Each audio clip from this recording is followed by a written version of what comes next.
माननीय विधायक जी ने बताया, मुझे तब पता नहीं था। 20 साल पहले मुझे गाना गाने का अवसर मिला था और जब मैं गाया था तो मुझे पता नहीं था कि 20 साल बाद ये मुझे करना भी पड़ेगा। हम गौले रानी की श्रीमान आप लोग का वोट यदि पाएंगे, केहू जवन किया नहीं करके दिखाएंगे। अब 20 साल बाद जब हमके मौका मिलल और अब हम पूजनीय मुख्यमंत्री जी हमारे योगी आदित्यनाथ जी ने मुझे कहा, आदेश दिया कि आपको जो कुछ भी करना है वो आप आजमगढ़ में रह के ही करिएगा। मंच पे हमारे ब्रजेश सिंह एमएलसी साहब उपस्थित हैं। हम पीछे तक टेका बैठा था। आप सब लोग गवाह हैं भाई, मत कि पूजनीय महाराज जी जब आए थे आजमगढ़, उन्होंने कहा कि जो कुछ भी करना है वो आजमगढ़ में रह के करिएगा। आजमगढ़ की जनता ने आप पे भरोसा जताया है और उससे भी ज्यादा जो लोग गए थे, हमारे जितने भी मंच पे नेतागण उपस्थित हैं, जितने हमारे गणमान्य व्यक्तिगण हैं, हमारे मनोज टाइगर जी हैं, चाहे विधायक जी हैं, माननीय मंत्री जी हैं, सब लोगों ने जनता से वादा किया था कि आप लोग निरहुआ जी को एक मौका दीजिए और ये आपके बीच रहेंगे, आपके बीच रहेंगे, ये भागेंगे नहीं। तो मुझे उस भरोसे पे खरा उतरना भी था और आप लोगों ने जो विश्वास दिया था जनता को, इसके लिए ही हम लोगों ने कह दिया, जैसा कि विधायक जी ने बताया कि भाई हम लोग हैं आजमगढ़ में, अब जिसको आना है वो आजमगढ़ में आए। किसी को फिल्म बनानी है, किसी को वेब सीरीज बनानी है, किसी को कुछ भी करना है, आजमगढ़ में आइए। अब हम आजमगढ़ छोड़ के जाएंगे नहीं। और जब आजमगढ़ में हम लोग शूटिंग पहले भी करते थे भैया, हम पहले भी शूटिंग करत रहनी, लेकिन पहले ये होखे कि शूटिंग खत्म होखले के बाद जो जनता जुटल रहे शूटिंग देखे खातिर, ओके हमान हाथ हिलावल जा, नमस्कार कहल जा और अपने गाड़ी में बैठ के निकल जाल जा। लेकिन अब हमके लगला कि हमन एकदम सही डिसीजन लेने जा।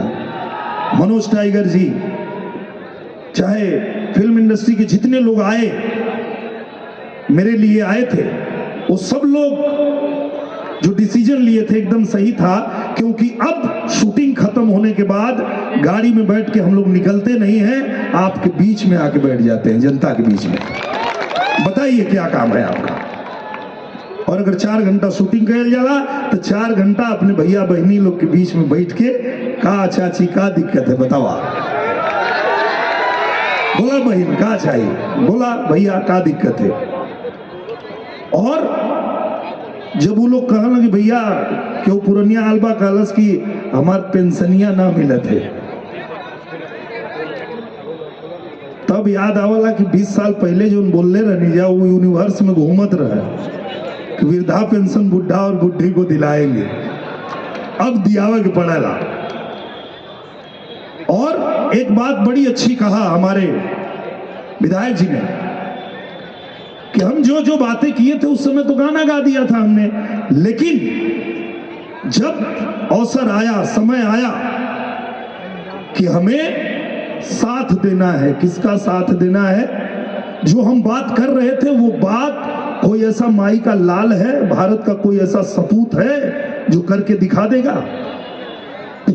गाने में हमने गा दिया, हमने कह दिया, पर वो सपने जैसा था। जब हम लोगों ने 2014 में भारत माता के सपूत नरेंद्र मोदी जी को देखा तो दिल से आवाज आई कि हाँ ये सब कुछ कर देंगे, ये भारत का भविष्य बदलेंगे। गावे गावे बिजली के तार दौड़ावे का ताकत इनकरे में है, घर घर नल से जल पहुंचावे का ताकत इनकरे अंदर है, भारत के पूरे दुनिया में विश्व गुरु बनाने का ताकत नरेंद्र मोदी में है। फिर थोड़ा साइड हो जा भैया, हाँ, फिर बहुत लोग हमसे, हमारे घर में, हमारे परिवार में लोगों ने कहा, हमारे माता पिताजी ने कहा, हमारे बड़े पिताजी ने कहा, हमारे भाई ने कहा, सबने कहा कि क्या कर रहे हो तुमको समझ में आ रहा है क्या कर रहे हो? अखिलेश यादव से क्यों चुनाव लड़ रहे हो? पूछा, हमारे घर परिवार के लोगों ने पूछा, तो हमने बताया कि हम इसलिए लड़ रहे हैं कि पूरे भारत माता को दुनिया में अगर कोई विश्व गुरु बना सकता है तो ये नरेंद्र मोदी जी बना सकते हैं। और इसके लिए मुझे किसी से लड़ना पड़े, मैं लड़ जाऊंगा, मैं खड़ा हो जाऊंगा, क्योंकि मैं जानता हूं कि ये पूरा देश क्या चाहता है। पूरा देश एक स्वर में कह रहा था कि भारत को अगर कोई विश्व गुरु बनाएगा, भारत को ताकतवर बनाएगा, तो वो हमारे भारत माता का सपूत नरेंद्र मोदी जी बनाएंगे। और इसलिए हम लोग नरेंद्र मोदी जी के समर्थन में खड़े हुए और देखिए आप सबका आशीर्वाद प्यार मिला और हम लोग संसद में भी पहुंच गए।